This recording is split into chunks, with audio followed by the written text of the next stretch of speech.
안녕하세요. 반갑습니다, 여러분. 이번 과목은요, 우리가 신재생 에너지 태양광 설비 쪽인데요. 산업기사 실기입니다. 산업기사 실기가 전반적으로 개편이 되는 바람에 여러분들한테 이렇게 새로 교재를 편찬을 해서 강의를 해드리고 있습니다. 그래서 이제 첫 시간인데, 이제 1과목부터 4과목까지 나눠져 있는데, 1, 2과목은 이제 제가 하고 3, 4과목은 다른 교수님이 이렇게 해 주실 겁니다. 근데 이제 이 이론에서 했던 내용들이 많이 있어요. 그리고 실기에만 특정하게 나온 내용들도 분명히 있습니다. 그렇기 때문에 이론에서 했던 내용들은 제가 간략하게 하고 넘어갈 거고요. 실기에 꼭 새로 신규로 나온 그리고 꼭 시험 문제에 출제될 만한 것들은 제가 꼭꼭 짚어가지고 해드릴 테니까 여러분들이 제 수업을 들어보신 분은 알겠지만 펜 색깔을 보시면 꼭 해야 되겠다, 안 해야 되겠다는 게 나옵니다. 그리고 제가 누누이 말씀드리지만 자기만의 서브노트를 꼭 만드셔야 됩니다. 그래야 여러분들이 한 번에 합격을 안 하셔도 두 번째는 혹 두 번째까지 떨어지셔도 세 번째는 1년에 3번 시험 볼 수 있으니까 1년 안에는 꼭 취득하실 수 있을 거라 확신을 합니다. 근데 제 강의를 보시면 더 빨리 합격할 수 있을 거라 또 확신도 하고요. 그래서 여러분들이 좀 더 정리를 잘 해주시면 그만큼 여러분의 합격이 빨라질 거라고 봅니다. 그래서 이론보다는 이론에 있는 이론 내용보다는 실기에 있는 이론 내용이 범위도 짧지만 제가 압축해서 교재도 만들었지만 겹쳐지는 부분들이 많이 있으니까 그런 부분들은 여러분들이 따로 서브노트를 좀 간략하게 만드시는 게 좋을 것 같습니다. 제가 그런 부분들은 좀 빨리 지나가려고 해요. 그래서 1과목 챕터 1이죠. 이제 관련 법규 및 규정 해가지고 나와 있죠. 그래서 우리가 이제 요거는 많이 보는데 신재생 에너지 및 재생 에너지 개발 이용 보급 촉진법이죠. 목적에 대해서 우리 이론에서 했던 건데 이 법은 신에너지 및 재생에너지 기술 개발 및 이용 보급 촉진과 신에너지 및 재생에너지 산업의 활성화를 통하여 에너지원을 다양화하고 에너지의 안정적인 공급, 에너지의 구조적 환경, 친화적 전환 및 온실가스 배출의 감소를 추진함으로써 환경의 보존, 국가 경제의 건전하고 지속적인 발전 및 국민 복지 증진을 이바지함을 목적으로 한다. 목적은 뭐 여러분들 다 아실 내용이니까 이렇게 해서 넘어가고요.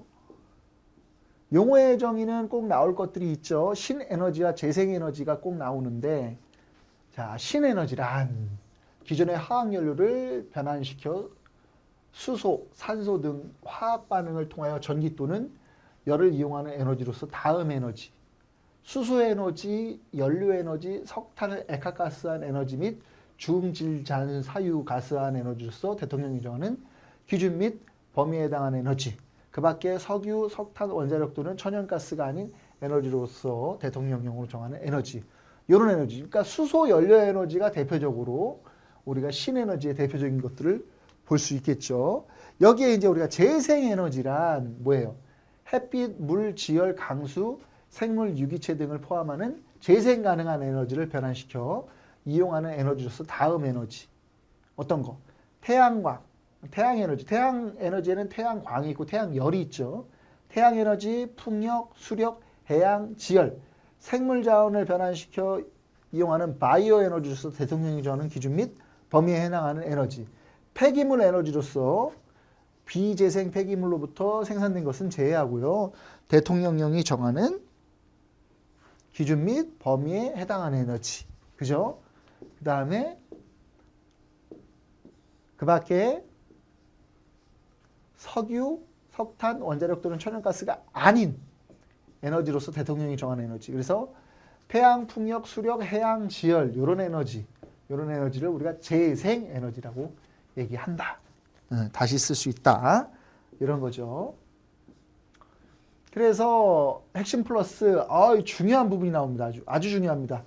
RPS라는 게 우리가 시험 문제 잘 나오죠. RPS는 뭐다? 신재생 에너지 공급 의무화, Renewable Profile Portfolio, Renewable Portfolio Standard 해가지고 RPS로서 신재생 에너지 발전 의무 할당제로서 발전 사업자의 총 발전량, 판매 사업자의 총 판매량 일정 비율의 신재생 에너지로 공급도를 판매하도록 의무화하는 제도. 그 다음에 S&P. S&P는 시스템 마지널 프라이스, 개통 한계 가격의 약어이죠.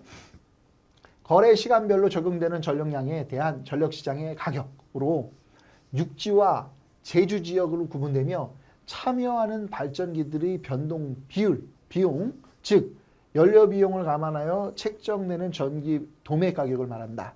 S&P는 매 시간마다 발전 단가가 저렴한 발전기로부터 비싼 수로 수요를 맞추어 투입되기 때문에 수요와 공급이 일치될 때 가장 비싼 연료를 사용하는 발전기가 한계 가격 결정 발전기가 되고 이때 한계 가격이 그 시간대의 시장 가격으로 결정된다. REC는 신재생 에너지 공급 인증서, Renewable Energy Certificate로 공급 인증서 발급 대상 설비에서 공급되는 전력량의 가중치를 곱하여 메가와트 아워 단위 기준으로 발급한다.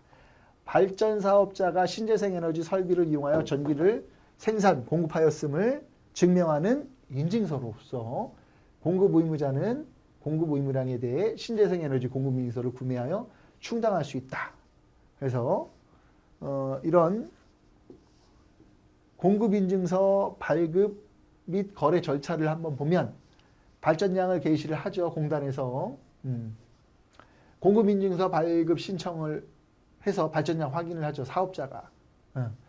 근데 이제 발전량 게시를 할 때 공단에서 한전에서 24일 이후, 거래소는 28일. 공급 인증서 발급 신청, 발전량 확인을 해서 사업자가 할 때는 RPS 종합 지원 시스템, 전력 거래량 확인 등을 하고요. 공급 인증서 발급 수수료 납부, 사업자가 하죠. 이러면 REC당 55원, 부가세 포함 50원에 플러스 5원, 100kW 미만에서 면제. 공급 인증서가 발급이 되죠. 공단에서 발급하죠. 발급 신청일로부터 30일 이내에 발급하고요. 마지막으로 공급 인증서 거래를 하죠. 사업자, 전력거래소나 거래 시스템. 이렇게 해서 이제 공급 인증 발급 및 거래 절차에 대해서 확인해 볼 수 있죠. 그 다음에 REP는 Renewable Energy 포인트의 약자로서 생산 인증서의 발급 및 거래 단위로서 생산 인증서를 발급 대상 설비에서 생산된 메가와트 아워 기준의 신재생 에너지 전력량에 대해 부여하는 단위를 말한다. 그래서 우리가 이런 형식으로서 아주 중요한 핵심 플러스를 볼 수가 있고요. 또 하나 기본계획 수립 및 실행계획. 기본계획 수립은 법 5조죠. 산업통상부 장관, 통상자원부 장관은 관계중앙행정기관의 장과 협의를 한 후 신재생 에너지 정책심의위원회의 심의를 거쳐 신재생 에너지 기술개발 및 이용보급을 촉진하기 위한 기본계획을 몇 년마다? 5년마다 수립해야 된다. 5년마다 수립. 기본계획 기간은 몇 년? 10년 이상으로 하고 기본계획에는 어떤 사항이 포함되어야 되는가? 기본계획의 목표 및 기간, 신재생 에너지별 기술개발 및 이용 목적, 보급 목적, 그다음에 총 전력 생산량 중 신재생 에너지 발전량을 차지하는 비율의 목표, 그 다음에 에너지법에 따른 온실가스의 배출 감소 목표, 네. 기본계획 추진 방법, 신재생 에너지 기술 수준의 평가와 보급 전망 및 기대 효과, 신재생 에너지 개발, 기술 개발 및 이용 보급에 관한 지원 방안, 신재생 에너지 분야 전문 인력 양성 계획, 직전 기본계획에 대한 평가, 그 밖의 기본계획을 목표를 달성하기 위해 산업통상자원부 장관이 필요하다고 인정하는 사항. 그죠? 그 다음에 연차별 실행계획, 범 6조. 산업통상자원부 장관은 기본계획에 정한 목표를 달성하기 위해 신재생 에너지의 종류별로 신재생 에너지 기술 개발 및 이용 보급, 신재생 에너지 발전에 의한 전기의 공급에 관한 실행계획을 매년 수립 시행해야 된다. 그죠? 매년 수립 시행해야 된다. 이게 연차별 실행계획이죠. 그 다음에 4번 신재생 에너지 공급 의무 비율 등 해가지고 우리가 신재생 에너지 공급 의무 비율이 있죠. 그래서 이런 것들을 놓고 봤을 때 해당 연도가 2011년도부터 우리가 2020년 이후까지 볼 수가 있는 건데 10%에서 1% 상향하다가 갑자기 여기서 12%에서 15%로 3% 상향을 했죠. 그다음에 3%씩 뛰죠. 3%, 그죠? 3%. 네. 2020년 이후 30% 이상 돼야 된다. 공급비율을.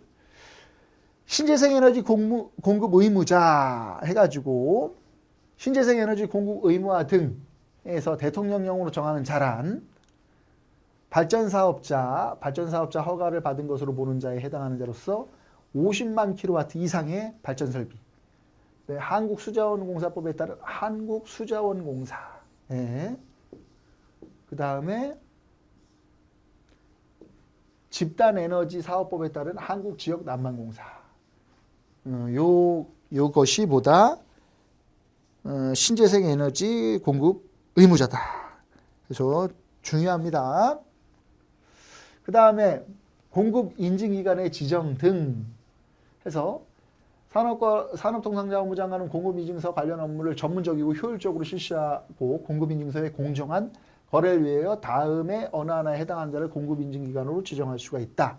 신재생에너지센터, 전기사업법에 따른 한국전력거래소, 공급인증기관 업무에 필요한 인력, 기술 능력, 시설, 장비 등 대통령이 정하는 기준에 맞는 자. 그래서 공급인증기관의 지정 등에 대해서 한번 해봤습니다. 그 다음에 과징금 산정 방법.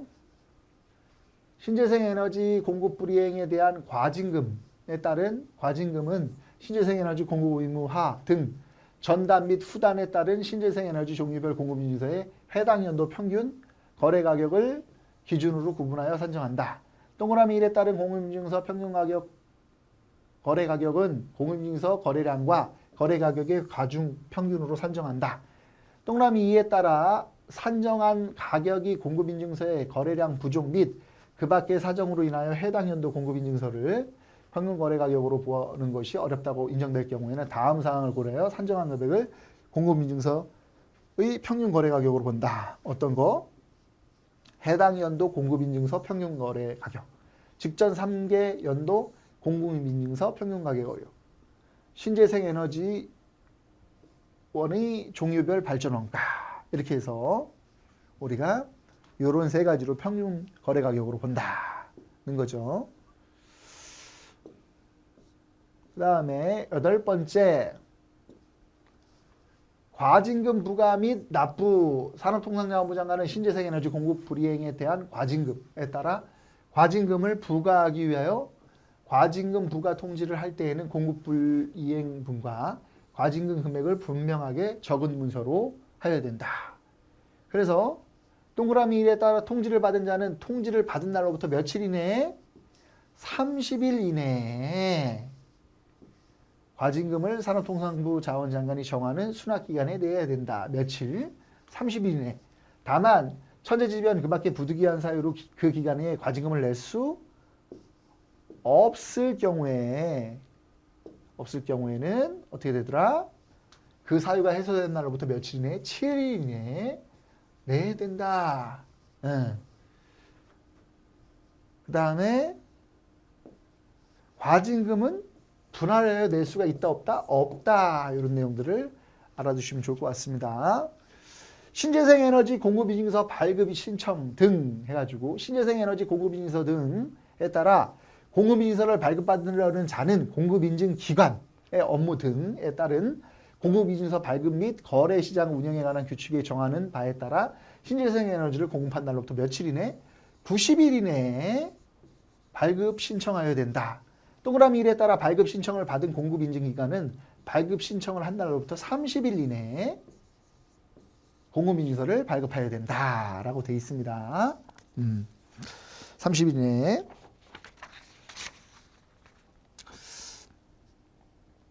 그 다음에 10번.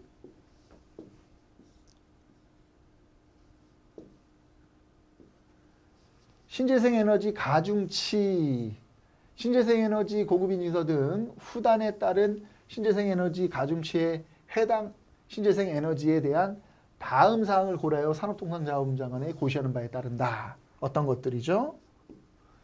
환경, 기술 개발 및 산업 활성화에 미치는 영향, 발전 원가, 부존 잠재량, 온실가스 배출 저감에 미치는 효과, 전력 수급의 안정에 미치는 영향, 지역 주민의 수용 정도, 이런 것들이 우리가 이제 신재생 에너지의 가중치라고 볼 수 있다. 그 다음에 신재생 에너지 연료 기준 및 범위 해서 신재생 에너지 연료 품질 기준 그래서 대통령령으로 정하는 기준 및 범위에 해당하는 것이란 다음의 연료를 말한다. 어떤 거? 수소, 중질잔유, 잔사유 가스한 공정에서 얻어지는 합성가스, 생물 유기체에 변환시킨 바이오가스, 바이오에탄올, 바이오에카유 및 합성가스, 동물, 식물, 유지를 변환시킨 바이오디젤 및 바이오중유, 생물 유기체를 변환시킨 목재칩, 펠릿, 목탄 등의 고체 연료 이런 것들이 우리가 이제 해당하는 연료로 놓고 볼 수가 있다. 그 다음에 12번 중요한 거 나오네요. 신재생 에너지 품질 검사 기관. 신재생 에너지는 연료 품질 검사로서 대통령령이 정하는 품질 검사 기관이란 다음을 말한다. 석유 및 석유 대체 연료 사업법에 따라 설립된 한국석유관리원, 고압가스안전관리법에 따라 설립된 한국가스안전공사, 임업 및 산촌 진흥 촉진에 관한 법률에 따라 설립된 한국임업진흥원. 요게 이제 신재생 에너지 품질 검사 기관이라는 거죠. 한국석유관리원, 한국가스공사, 한국임업진흥원 이런. 그다음에 신재생 에너지 센터. 신재생 에너지 센터에 대해서 볼 수 있습니다. 산업통상자원부 장관은 신재생 에너지 이용 및 보급을 전문적으로 적이고 효율적으로 추진하기 위해 대통령이 정하는 에너지 관련 기관에 신재생 에너지 센터를 두어 신재생 에너지 관련 분야에 대해서 다음에 관한 사업을 하게 할 수 있다. 그래서 신재생 에너지의 기술 개발 및 이용, 보급 사업의 실시에 대한 지원 관리, 신재생 에너지 이용 의무의 이행에 관한 지원 관리, 신재생 에너지 공급 의무의 이행에 관한 지원 관리, 공급 인증 기관의 업무에 관한 지원 관리, 설비 인증에 관한 지원 관리, 이미 보급된 신재생 에너지의 설비에 대한 기술 지원, 신재생 에너지 기술의 국제 표준화에 관한 대한 지원 관리, 신재생 에너지 설비 및 그 부품의 공용화에 관한 지원 관리, 신재생 에너지 설비 설치 기업에 대한 지원 관리, 신재생 에너지 연료 혼합 의무의 이행에 관한 지원 관리, 통계 관리, 신재생 에너지 보급 사업의 지원 관리, 신재생 에너지 기술의 사업화에 관한 지원 관리, 교육 홍보 및 전문 인력 양성에 관한 지원 관리, 신재생 에너지 설비의 효율적이고 사용에 관한 지원 관리. 이렇게 놓고 볼 수가 있지요. 그 다음에 추가적으로 국내 조사 및 연구 국제협력, 그 밖에 신재생 에너지 이용 보급 촉진을 위하여 필요한 사업으로서 산업통상부 장관이 위탁하는 사업. 이런 걸로 해서 우리가 이제 신재생 에너지 센터에 대해서 알아봤습니다. 그 다음에 센터 설립 기관이라고 하는데 중요한 내용이 하나 나옵니다. 신재생 에너지 센터의 외부 부분에서 대통령령으로 정하는 에너지 관련 기관이란 에너지 이용 합리법에 따른 한국에너지공단. 한국에너지공단을 말하며 센터는 공단의 부설기관으로 한다. 예. 한국에너지공단. 대통령령이 정하는 에너지 관련 기관이란 한국에너지공단으로서 센터의 부설기관으로 한다라고 보시면 될 것 같습니다.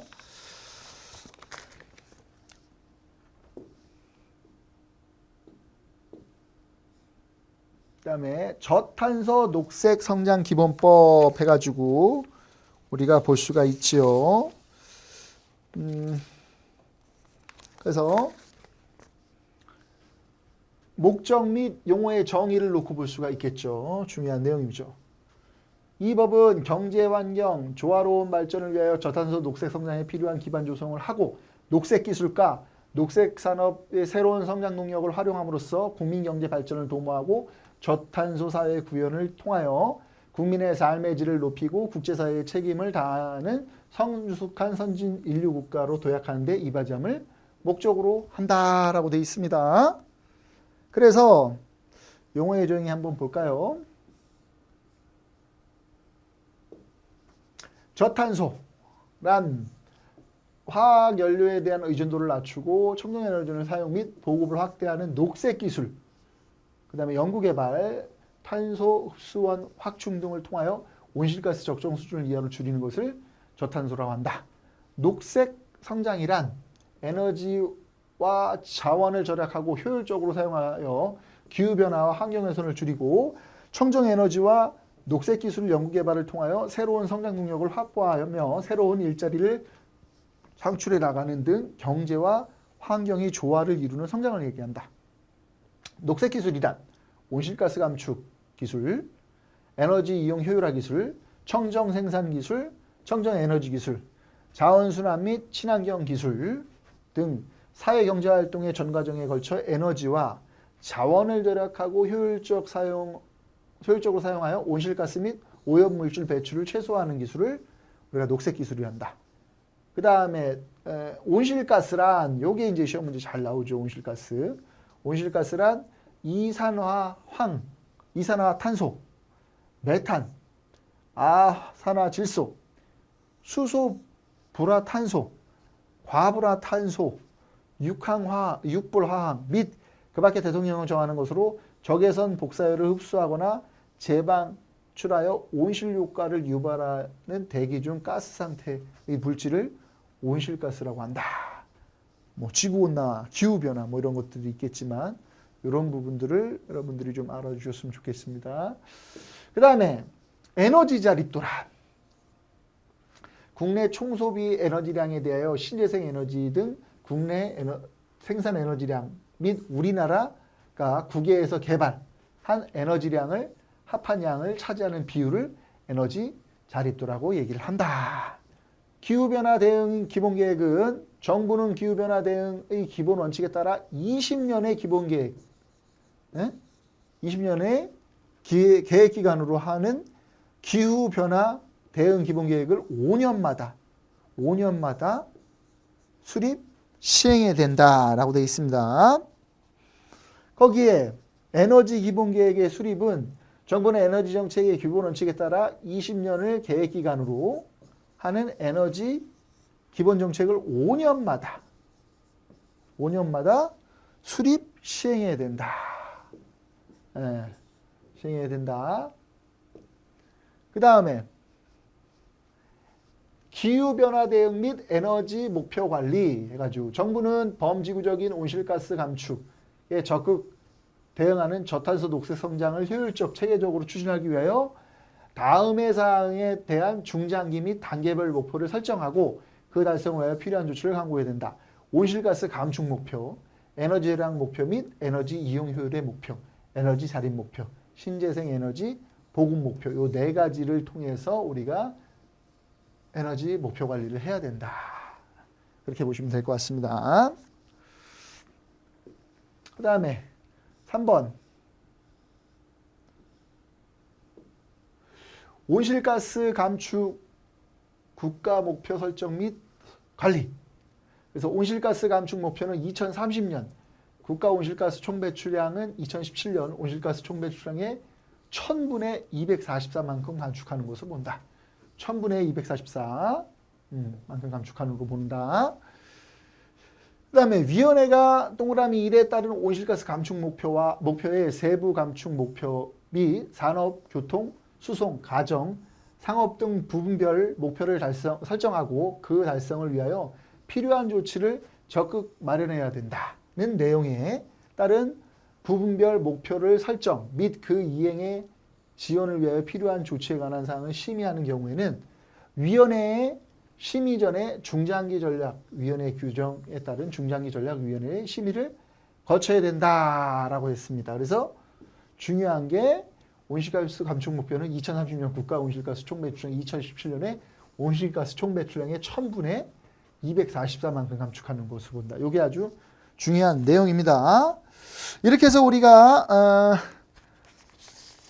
기본적인 법령, 우리가 이제 저탄소 녹색 기본성장법까지 해보았습니다. 다음 시간에는 우리 세 번째 신재생에너지 공고의무화 제도 및 연료혼합의무화 제도 관리 운영 지침에 대해서 한번 해보도록 하겠습니다. 고생 많이 하셨습니다. 감사합니다.